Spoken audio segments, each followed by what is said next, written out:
Kulbhushan Jadhav మరణశిక్షపై ICJ తీర్పు వెలువరిస్తుంది. ప్రత్యక్ష ప్రసారం ద్వారా చూద్దాం.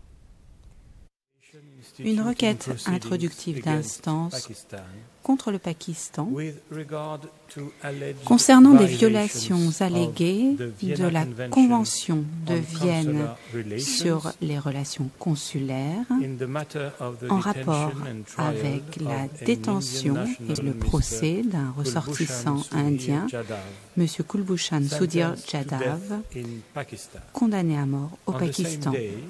Le même jour, l'Inde, se référant à l'article 41 du statut de la Cour et aux articles 73, 74 et 75 de son règlement, a présenté une demande en indication de mesures conservatoires en vue de sauvegarder, dans l'attente d'une décision de la Cour sur le fond, les droits qu'elle revendique au titre de la Convention de Vienne. Conformément à l'usage, je ne donnerai pas lecture des paragraphes liminaires de l'ordonnance qui retracent les principales étapes de la procédure en l'affaire. Je mettrai également un certain nombre de paragraphes et en résumerai d'autres. J'entamerai donc la lecture de l'ordonnance au paragraphe 13. Le contexte dans lequel la présente affaire a été portée devant la Cour peut se résumer comme suit. M. Jadhav est détenu par les autorités pakistanaises depuis le 3 mars 2016, bien que les circonstances de son arrestation restent controversées entre les parties. L'Inde affirme que M. Jadhav est un ressortissant indien, ce que le Pakistan a admis dans plusieurs notes verbales.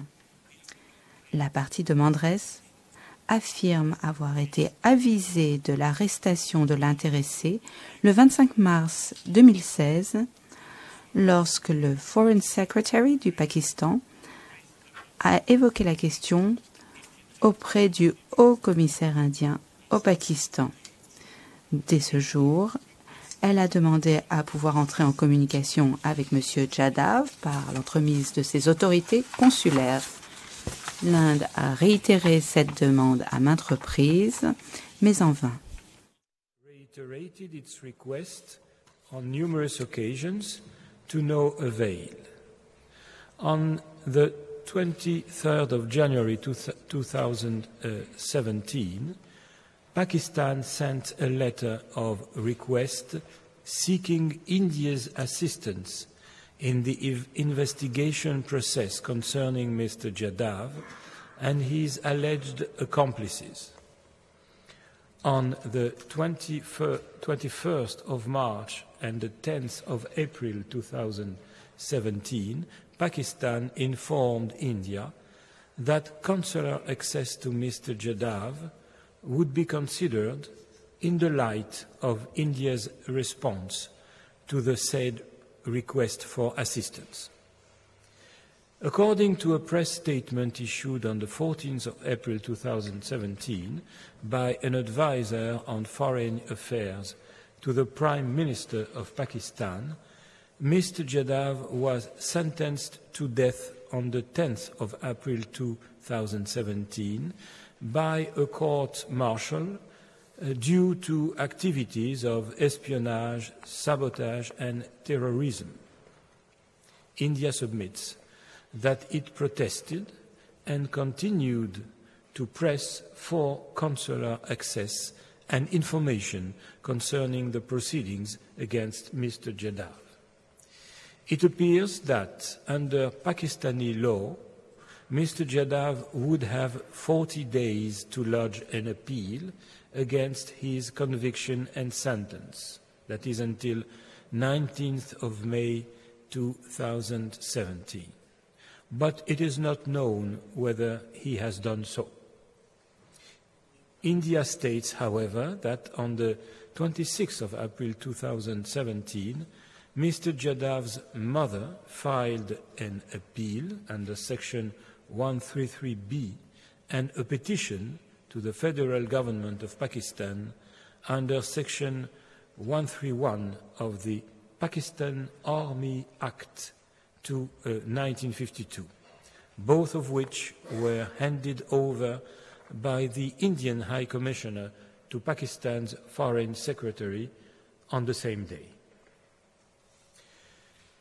The Court may indicate provisional measures only if the provisions relied on by the applicant appear, prima facie, to afford a basis on which its jurisdiction could be founded, but need not satisfy itself in a definitive manner that it has jurisdiction as regards the merits of the case. In the present case, India seeks to found the jurisdiction of the Court on Article 36, paragraph 1 of the Statute of the Court and on Article 1 of the optional protocol concerning the compulsory settlement of disputes, which accompanies the Vienna Convention on consular relations. I will refer to these instruments as the optional protocol and the Vienna Convention, respectively. The Court must therefore first seek to determine whether Article 1 of the optional protocol prima facie confers upon it jurisdiction to rule on the merits, enabling it, if the other necessary conditions are fulfilled, to indicate provisional measures. India and Pakistan have been parties to the Vienna Convention since the 28th of December 1977 and 14 May 1969, respectively, and to the optional protocol since 28 December 1977 and 29 April 1976, respectively. Neither of them has made reservations to those instruments. The Court recalls that the applicant seeks to ground its jurisdiction in Article 36, paragraph 1 of the Statute and Article 1 of the optional protocol. It does not seek to rely on the parties' declarations under Article 36, paragraph 2 of the Statute. When the jurisdiction of the Court is founded on particular treaties and conventions in force pursuant to Article 36, paragraph 1 of its statute, it becomes irrelevant to consider the objections to other possible bases of jurisdiction. Therefore, any reservations contained in the declarations made by the parties under Article 36, paragraph 2 of the statute cannot impede the Court's jurisdiction specially provided for in the optional protocol. Thus, the Court need not examine these reservations further. Article 1 of the optional protocol provides that the Court has jurisdiction over, I quote, disputes arising out of the interpretation or application of the Convention, Vienna Convention, end of quote. The Court will accordingly ascertain whether, on the date of the application was filed, such a dispute appeared to exist between the parties. In this regard, the Court notes that the parties do indeed appear to have differed, and still differ today, on the question of India's consular assistance to Mr. Jadhav under the Vienna Convention. While India has maintained at various times that Mr. Jadhav should have been and should still be afforded consular assistance under the Vienna Convention, Pakistan has stated that such an assistance would be considered in the light of India's response to its request for assistance in the investigation process concerning him in Pakistan.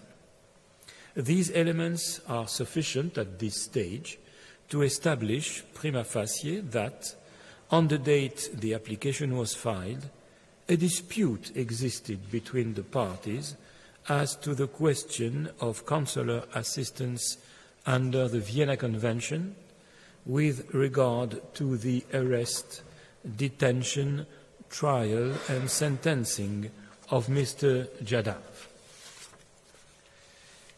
In order to determine whether it has jurisdiction, even prima facie, the court must also ascertain whether such a dispute is one over which it might have jurisdiction ratione materiae on the basis of Article 1 of the optional protocol.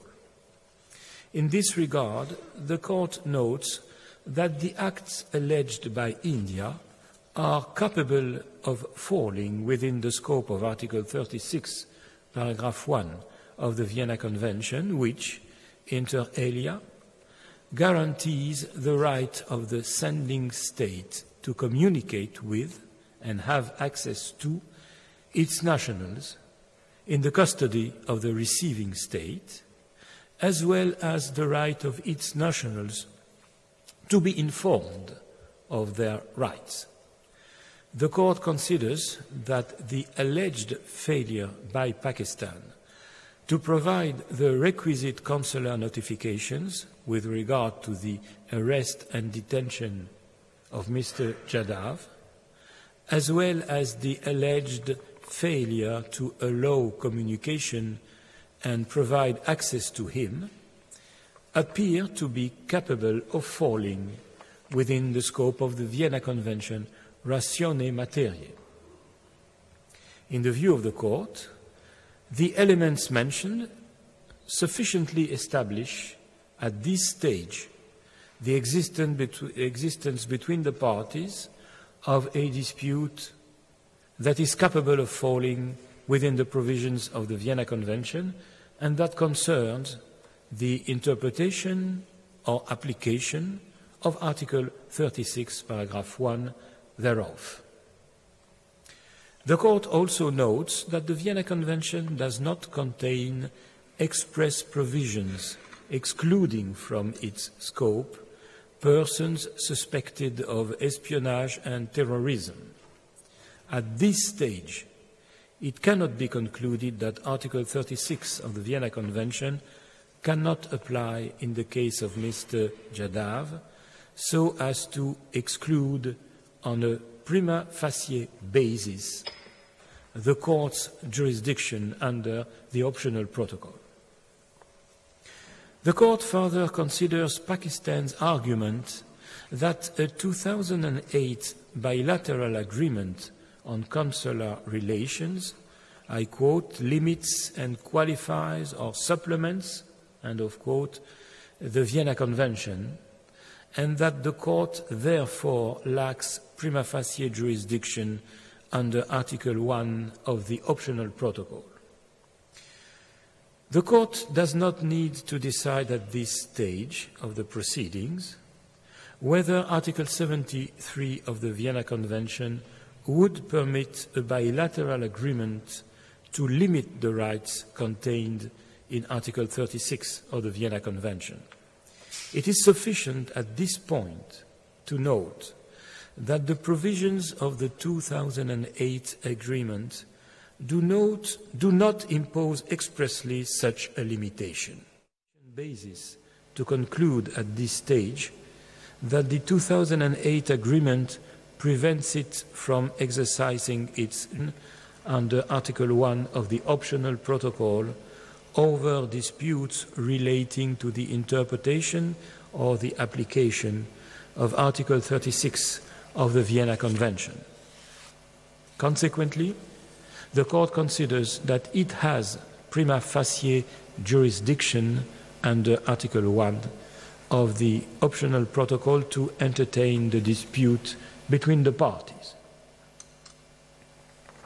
The Court then turns to the plausibility of the rights whose protection is sought and the link between those rights and the provisional measures requested.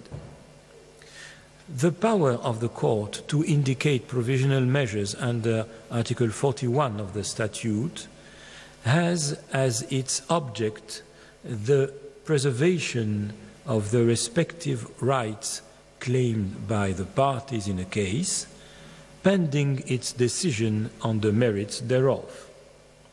It follows that the court must be concerned to preserve by such measures the rights which may subsequently be adjudged by it to belong to either party. Therefore, the court may exercise this power only if it is satisfied that the rights asserted by the party requesting such measures are at least plausible.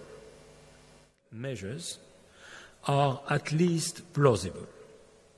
Moreover, a link must exist between the rights whose protection is sought and the provisional measures being requested. In its application, India asserts that the rights it is seeking to protect are those provided by paragraph 1 of Article 36 of the Vienna Convention. It follows from this provision that all states parties to the Vienna Convention have a right to provide consular assistance to their nationals who are in prison, custody, or detention in another state party. They are also entitled to respect for their nationals' rights contained therein. At this stage of the proceedings, the court is not called upon to determine definitively whether the rights which India wishes to see protected exist. It need only decide whether these rights are plausible. The rights to consular notification and access between a state and its nationals, as well as the obligations of the detaining state to inform without delay the person concerned of his rights with regard to consular assistance and to allow their exercise, are recognized in Article 36, paragraph 1 of the Vienna Convention. Regarding Pakistan's arguments that first, Article 36 of the Vienna Convention does not apply to persons suspected of espionage or terrorism, and that, second, the rules applicable to the case at hand are provided in the 2008 agreement, the Court considers that at this stage of the proceedings, where no legal analysis on these questions has been advanced by the parties, these arguments do not provide a sufficient basis to exclude the plausibility of the rights claimed by India. In the view of the Court, taking into account the legal arguments and evidence presented, it appears that the rights invoked by India in the present case on the basis of Article 36, paragraph 1 of the Vienna Convention are plausible. The Court now turns to the issue of the link between the rights claimed and the provisional measures requested. The Court notes that the provisional measures sought by India consist in ensuring that the government of Pakistan will take no action that might prejudice its alleged rights, in particular that it will take all measures necessary to prevent Mr. Jadhav from being executed before the Court renders its final decision. The Court considers that these measures are aimed at preserving the rights of India and of Mr. Jadhav under Article 36, paragraph 1 of the Vienna Convention. Therefore, a link exists between the rights claimed by India and the provisional measures being sought. The Court then turns to the condition of risk of irreparable prejudice and urgency. The Court, pursuant to Article 41 of its statute, has the power to indicate provisional measures when irreparable prejudice could be caused to the rights which are the subject of judicial proceedings. However, the power of the Court to indicate provisional measures will be exercised only if there is urgency, in the sense that there is a real and imminent risk that irreparable prejudice will be caused to the rights in dispute before the Court gives its final decision. The Court must therefore consider whether such a risk exists at this stage of the proceedings. Without prejudging the result of any appeal or petition against the decision to sentence Mr. Jadhav to death, the Court considers that, as far as the risk of irreparable prejudice to the rights claimed by India is concerned, the mere fact that Mr. Jadhav is under such a sentence and might therefore be executed is sufficient to demonstrate the existence of such a risk. There is considerable uncertainty as to when a decision on any appeal or petition could be rendered and, if the sentence is maintained, as to when Mr. Jadhav could be executed. That there is urgency in the present case. The Court adds, with respect to the criteria of irreparable prejudice and urgency, that the fact that Mr. Jadhav could eventually petition Pakistani authorities for clemency, or that the date of his execution has not yet been fixed, are not per se circumstances that should preclude the Court from indicating provisional measures. The Court concludes from all these considerations that the conditions required by its statute for it to indicate provisional measures are met, and that certain measures must be indicated in order to protect the rights claimed by India pending its final decision. Under the present circumstances, it is appropriate for the Court to order that Pakistan shall take all measures at its disposal to ensure that Mr. Jadhav is not executed pending the final decision in these proceedings, and shall inform the Court of all the measures taken in implementation of the present order. The Court reaffirms that its orders on provisional measures under Article 41 of the Statute have binding effect and thus create international legal obligations for any party to whom the provisional measures are addressed. The decision given in the present proceedings in no way prejudges the question of the jurisdiction of the Court to deal with the merits of the case or any questions relating to the admissibility of the application or to the merits themselves. It leaves unaffected the right of the governments of India and Pakistan to submit arguments in respect of those questions. For these reasons, the Court first unanimously indicates the following provisional measures. Pakistan shall take all measures at its disposal to ensure that Mr. Jadhav is not executed pending the final decision in these proceedings, and shall inform the Court of all the measures taken in implementation of the present order. 2, unanimously decides that until the Court has given its final decision it shall remain seized of the matters which form the subject matter of this order. I shall now call on the Registrar to read the operative part of the order in French. Par ces motifs, la Cour, 1. À l'unanimité, indique à titre provisoire les mesures conservatoires suivantes.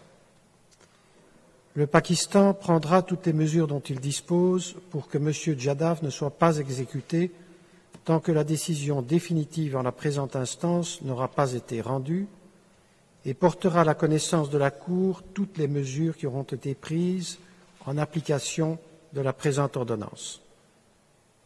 2. À l'unanimité, décide que, jusqu'à ce qu'elle rende sa décision définitive, la Cour demeurera saisie des questions qui font l'objet de la présente ordonnance. Judge Cansado Trindade appends a separate opinion to the order of the court. Judge Bandari appends a declaration to the order of the court. The text of the order is available from today in TypeScript. It will be available shortly on the court's website. The printed text will be available in due course.